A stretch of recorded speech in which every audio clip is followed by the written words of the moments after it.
This past weekend saw us crown another first-time basketball state champion in Jackson County as the Lumen Christi Titans girls basketball team brought home their first ever state basketball championship. And joining me on the telephone is head coach Scott Stine. Coach, thanks for joining me today. Hey, thanks for having me.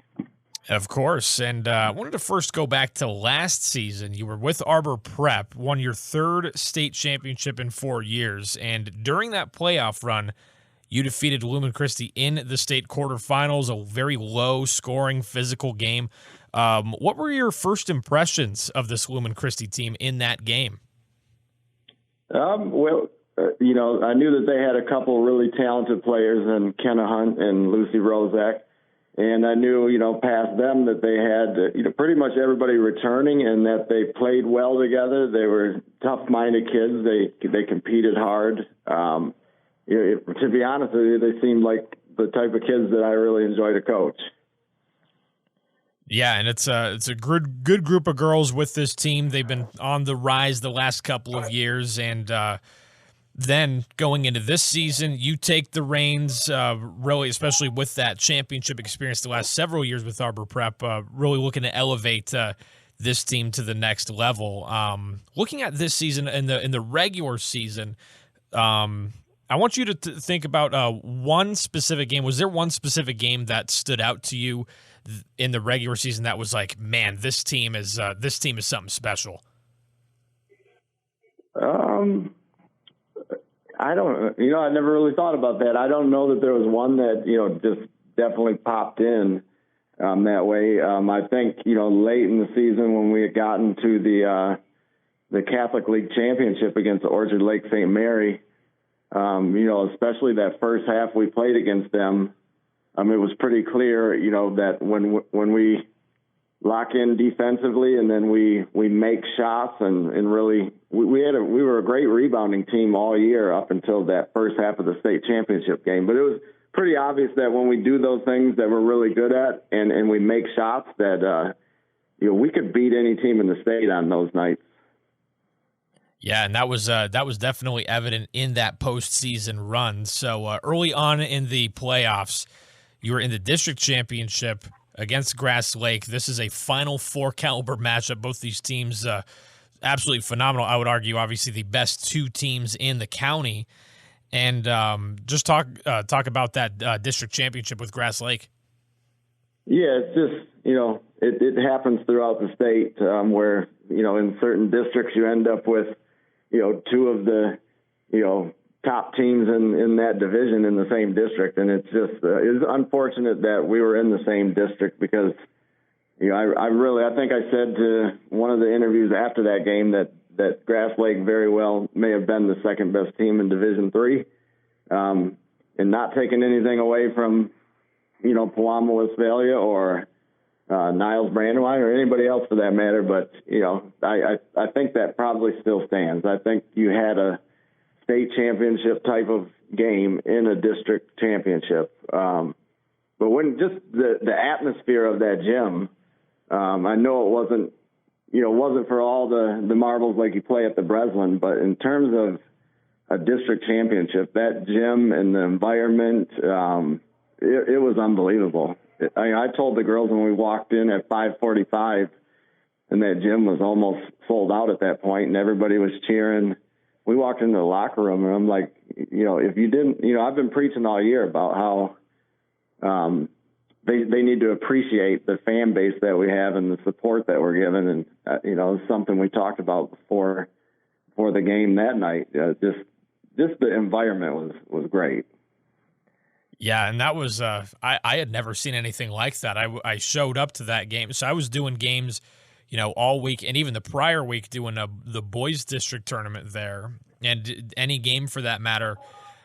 You show up and, you get people showing up that maybe about like 20 minutes before the game. That's when it really starts to fill up for some of these games, and even earlier in that district tournament. But then this game, as you mentioned, over an hour before tip-off, it's basically at capacity, and tickets were fully sold out like a full day before that. Like unbelievable environment there.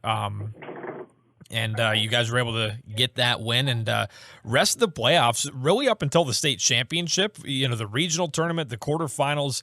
Man, your team was playing so unbelievable. You were blowing teams out, and these were not bad teams by any stretch of the imagination. These were some really, really good teams. But just talk about that next level that your team was able to achieve. Yeah, I think our regular season, the non-conference we had set up, and then, the Catholic League schedule, it really prepared us. There was no, in the Catholic League, there really was no easy game. We played so many games that went into the fourth quarter, that, when we got into, we were really challenged. We figured out, I think by February, we had really figured out, like, offensively, I got more comfortable with, like, what should this look like? How should we be playing offensively? I think we tried a lot of stuff early. And some worked and some didn't. And by February, we really honed in on this is how we need to play to be the best team we are. Defensively, we didn't change anything. We just got better at it. And we didn't put any type of zone pressing in until February. Heck, the 2-2-1 that we used throughout the state tournament, the first night we ever implemented that was Grass Lake.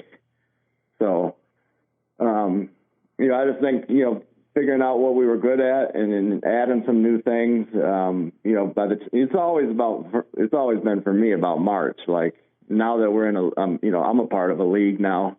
We want to win our league, but it's always about being prepared and ready to play in March. Yeah, and that's when it's when your team was playing at their best, and it was evident there. And moving on into the championship, Puama Westphalia, they right up there with Grass Lake in terms of having a similar resume to your team, if that makes sense, in terms of the quality of schedule and the quality of teams that you had to beat. They were right up there with being like some of the only teams that had that difficult of a schedule and being able to beat some of those other phenomenal teams that you had to play against. So you knew going in this was going to be a battle, and it showed, especially the first three quarters, neck and neck, very tough, very defensive. And then fourth quarter, obviously, you went on that run. Talk about what the game was like in the first three quarters, and in the fourth quarter, how the team was able to take off.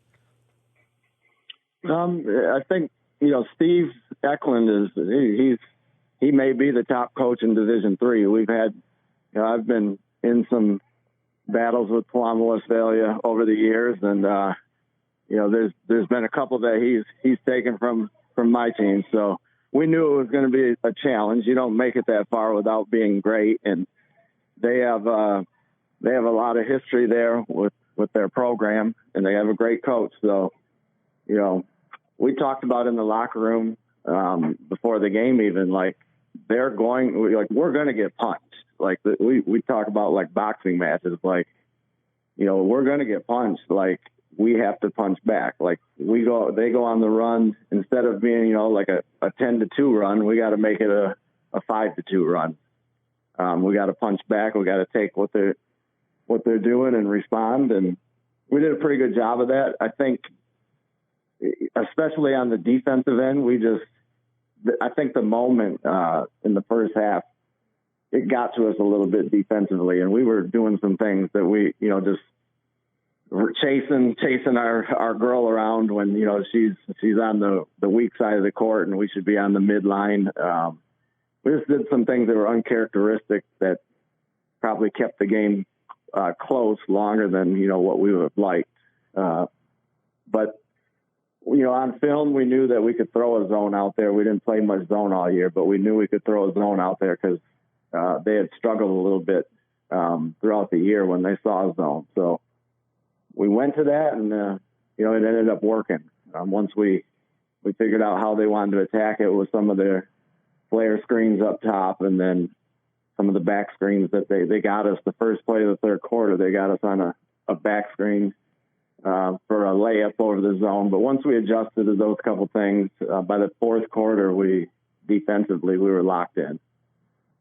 Yeah, one of the things that stood out to me in that game as well was comparison to some of the other teams that you played against in the playoffs was, your team's ability to really force turnovers. This was a team that they were really taking great care of the basketball the first 3 quarters. And I think once you went on that little run there in the fourth quarter, you could tell they were like, whoa, and they started to make some of those mistakes. And obviously your team is one of the best in the state at taking advantage of other teams' turnovers. And just phenomenal to see the team, be at that mountain peak at the end, hoisting that trophy. Just phenomenal stuff.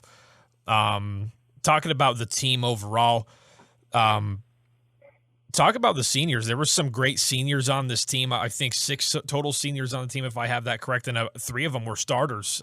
Just want to talk about some of the seniors on the team. Yeah, five seniors, and we are going to miss them.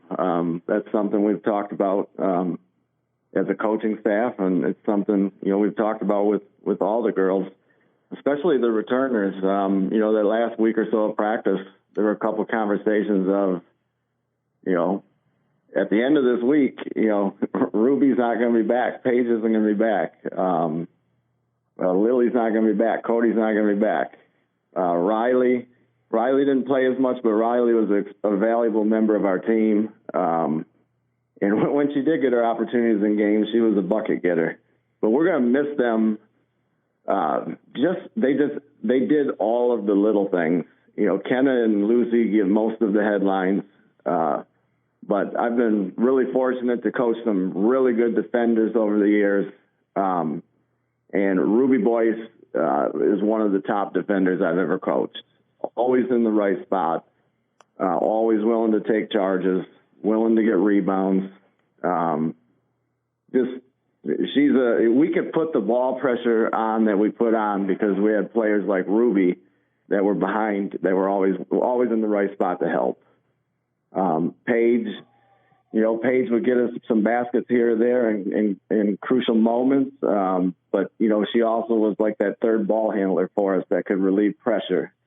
Lily again, she's one of the best leaders I've been around.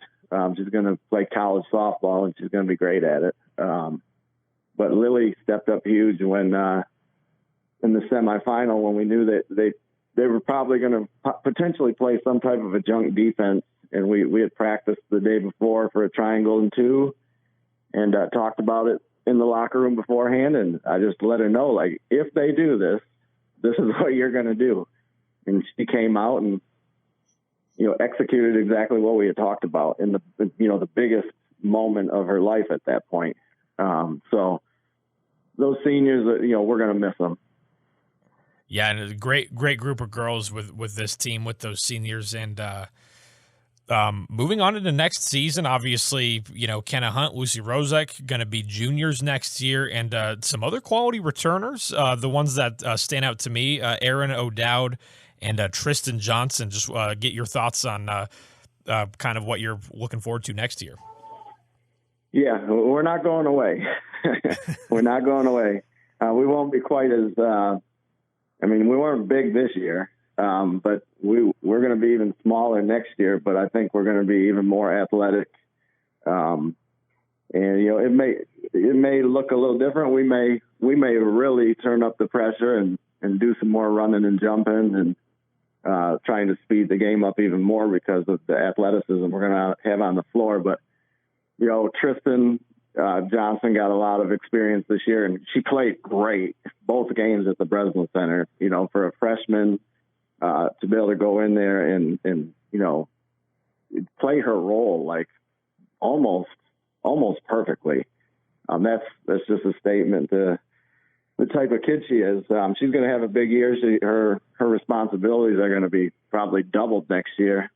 And then we have another freshman who got some experience this year on varsity, Ellen Thompson. We expect big things from Ellen. She's very similar to Tristan. They play very similar. Both really good athletes, both tough kids.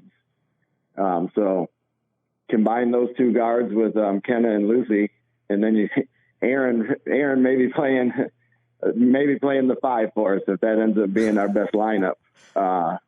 And Aaron really came on the last half of the year just meeting our defensive expectations, really, moving her feet better, rebounding. She was a great defensive rebounder the last half of the year, boxing out and doing the small things, and she can shoot the ball. She hit a big three in the state championship game, and we expect a lot more of those the next couple of years. And then we got a couple of 5-quarter girls, Cam Godere and Rhea Moore. They're both freshmen that got some experience with varsity this year, and they'll be definitely in that rotation. So we got to get better, and we got to get used to playing with those groups. But like I said earlier, we're not going away. No, I don't think so. I think this is a team that's going to be around, going to be near the top of a Division III for the foreseeable future, and it's going to be fun to follow. It has been fun to follow, of course, this team's journey. And one last question for you: there was a video on social media after the state championship with Erin O'Dowd doing her best Coach Stine impression. How accurate would you say that impression was? It was pretty accurate. I think, the one that I saw, I think, was about, we can't remember a play, or we something like that. That happened quite a bit. I would say the first 10, 12 games of the year, I'd call what I think, all of our sets are pretty simple. I'd call one, and there'd be, if you don't have all 5 people on the same page, it's not going to work. But the last half of the year, I don't think that happened much. So that impression would have been more so from the beginning of the year. But she was probably spot on with it. Good stuff. Well, Coach, thanks for taking the time and chatting, and congratulations on that state championship. I had a pleasure covering the entire playoff run, and it was a fun to be around and follow this team. Yeah, we definitely appreciate the coverage. Once again, that was head coach Scott Stine of Lumen Christi girls basketball chatting about the team's championship run this past season. If you missed today's installment of On the Docket, podcast it at foxsports1019.com or wherever you get your podcasts. Be sure to tune in live weekdays at noon on Jackson's Fox Sports 101.9 FM.